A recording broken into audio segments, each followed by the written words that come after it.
Hello, in this video, I am going to discuss how to construct a group frequency distribution table for quantitative data.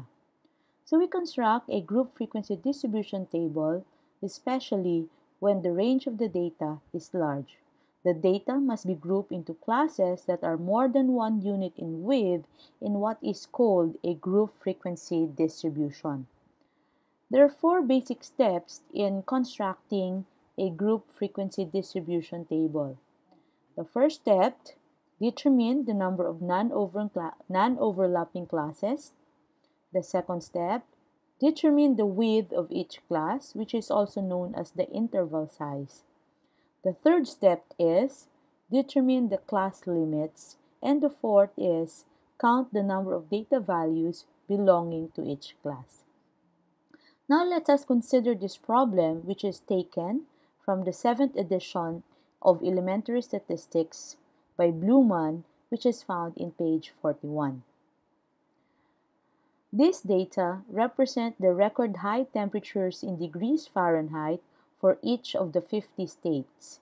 Construct a group frequency distribution for the data using 7 classes. Now, again, the values given here are record of high temperatures in degrees Fahrenheit. The total values that are found in this set is equal to 50, and the number of classes that we are going to prepare is 7. So we start with finding the range.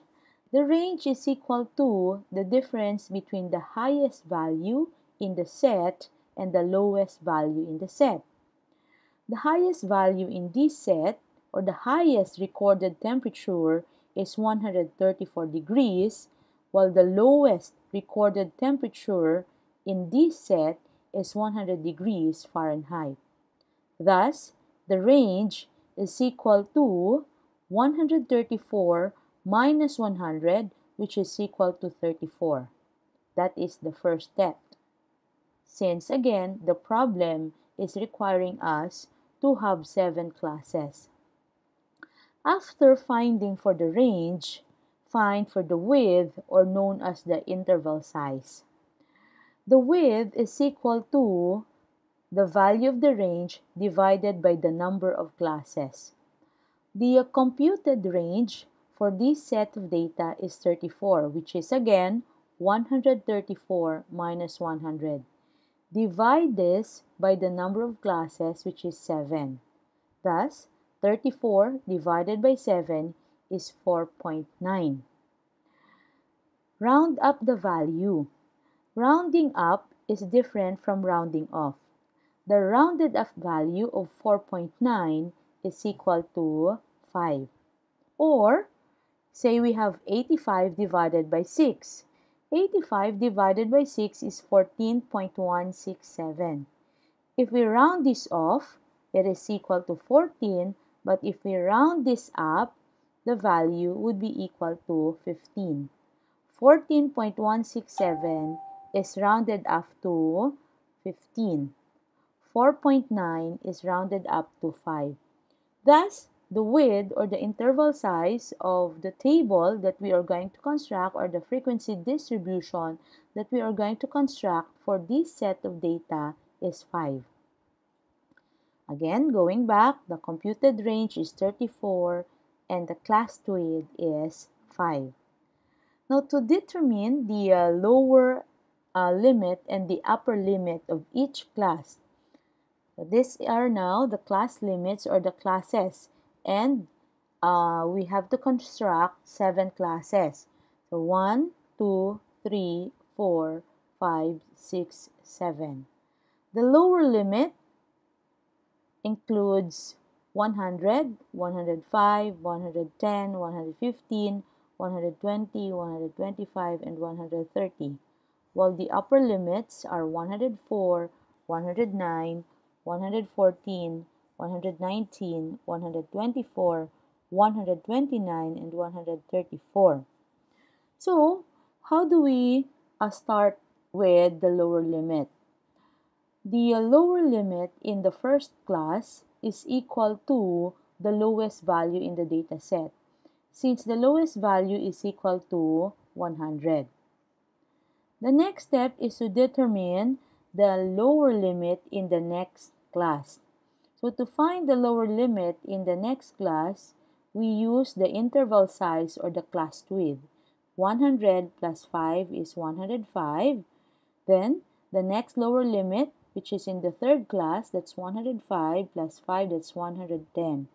Since the class width is equal to the difference between the two succeeding lower limits, or the difference between the two succeeding upper limits. So again, the first upper limit is equal to the lowest value in the data set, which is 100. To determine the other lower limits in the succeeding classes, we use the class width. 100 plus 5 is 105, 110, 105 plus 5 is 110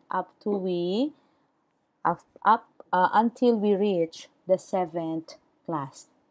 Now, to determine the upper limit of each class, we subtract 1 from the lower limit of the second class. 105 minus 1 is equal to 104. Thus, the upper limit of the first class is equal to this. To determine the next upper limit, we are going to use the class width, which is equal to 5. 104 plus 5 is 109. 109 plus 5 is 114 until we reach the upper limit for the 7th class. The next column in the frequency distribution is known as the class boundaries. So the class boundaries is very important to avoid overlapping classes. The next column in the group frequency distribution table is class boundaries. Each class boundary has an upper limit and a lower limit. The lower limit, as in this example, is 99.5, while the upper limit corresponding to the first class is 104.5.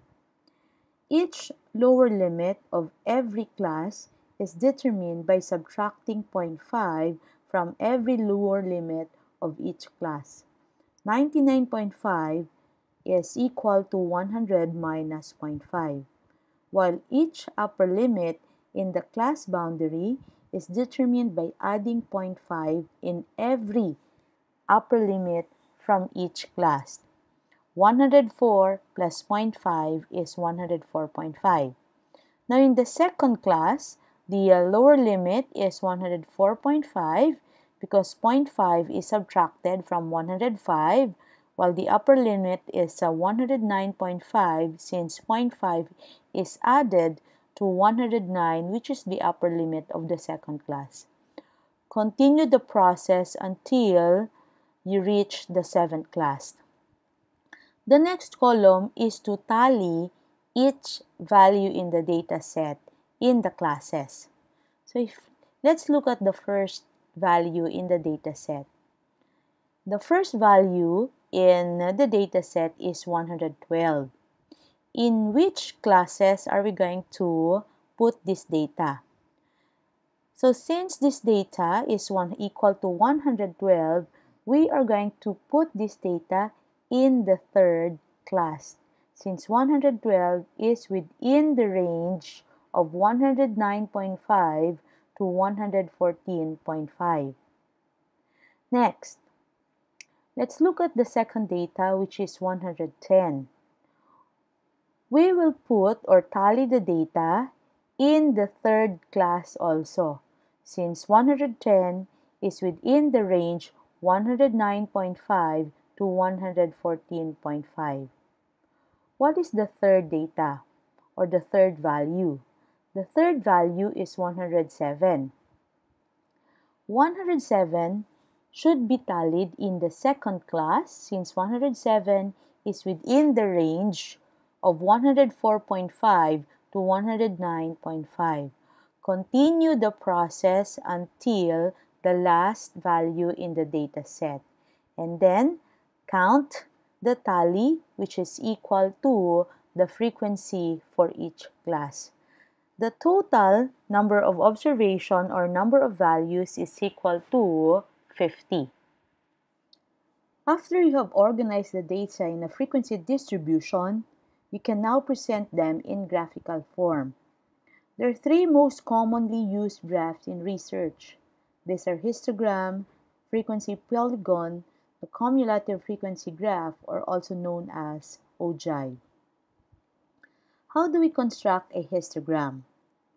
This is an example of a histogram wherein the class boundaries are found in the x-axis and the frequency are found in the y-axis. Each vertical bar in a histogram represents each class in the frequency distribution with the lower limit and the upper limit. So this is the first class with a lower limit of 99.5 and an upper limit of 104.5. Then this is the second class. The second vertical bar represents the second class with a frequency of 9. The third vertical bar is or represents the third class with a frequency of 18 up to the seventh class. The vertical bar with the highest number of frequency represents the highest or the tallest vertical bar also, which is the third class. The next graph is known as the frequency polygon. A frequency polygon is a graph that displays the data by using lines that connect points plotted for the frequencies at the midpoints of the classes. So, we have to add another column in the frequency distribution to construct a frequency polygon. The next column is known as the midpoints. To calculate the midpoint for every class or every class boundaries, we take the sum of the lower limit and the upper limit and divide it by 2. 99.5 plus 104.5 divided by 2 is equal to 102. The next midpoint is 104.5 plus 109.5 divided by 2, which is equal to 107. You may also continue the process by adding 5. To determine the next midpoint, you just add 5. 107 plus 5 is 112. Then 112 plus 5 is 117 plus 5. 5 is the computed class width which we had in the first step. 107 plus 5 is 122. 122 plus 5 is 127. And the last midpoint is 132. Use the values of the midpoints in constructing a frequency polygon. This is an example of a frequency polygon where the x-axis displays the midpoints and the y-axis displays the frequency.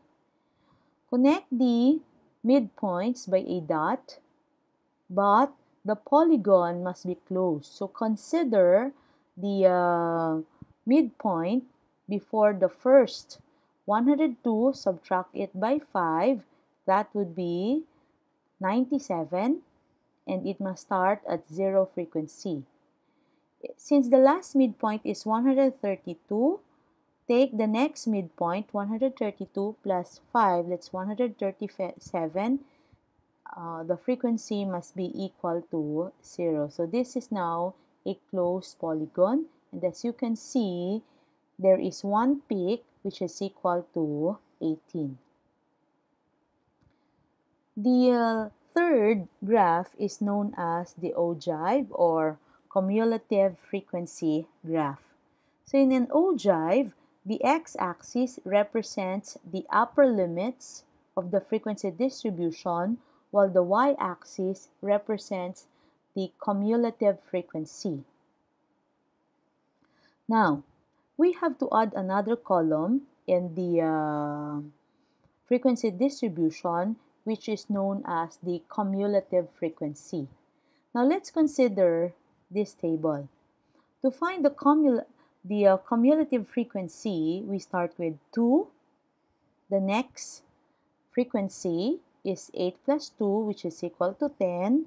The next cumulative frequency is 10 plus 18, which is equal to 28.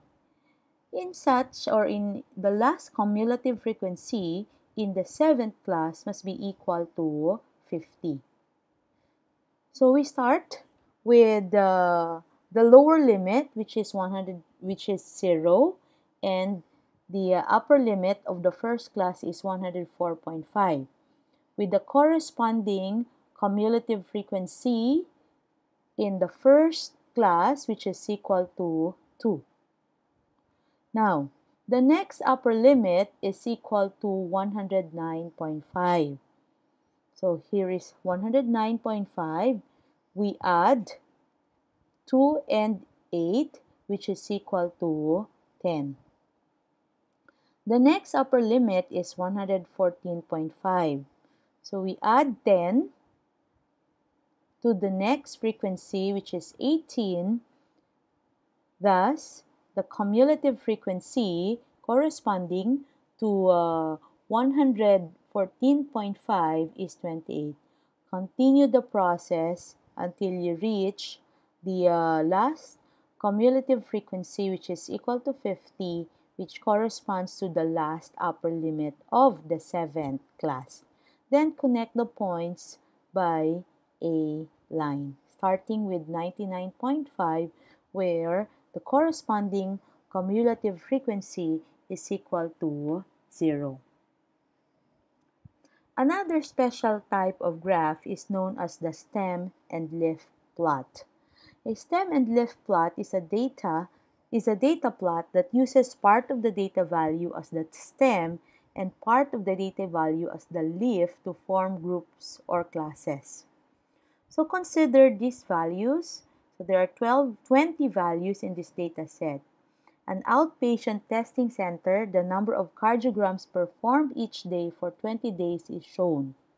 Construct a stem and leaf plot for the data. So the first step is to arrange the data in order, such that the lowest value in this data set is 2, and the highest value is 57. So again, arrange it from lowest to highest. Then, separate each value according to the first digit.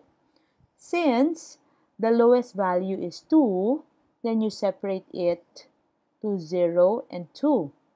So separate 0, 2, 13, 14, 20, 23, and 25.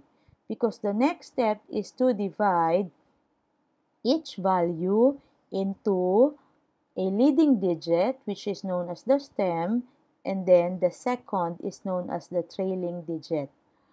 For 2, the leading digit is 0, while the trailing digit is 2. For 13, the leading digit is 1, while the trailing digit is 3. For 14, the leading digit is 1, while the trailing digit is 4. Now next, we have 20, 23, and 25, where the leading digit is 2, while the trailing digits are 0, 3, and 5. Now for 31, 32, 32, 32, 33, and 36, the leading digit is 3, and then we have the trailing digits as 1, 2, 2, 2, 2, 3, and 6. So continue the process. So up to the last digit, which is equal to 57. This is now the stem and leaf plot for this set of values. As you can see, most of the values are within the range 31 to 36.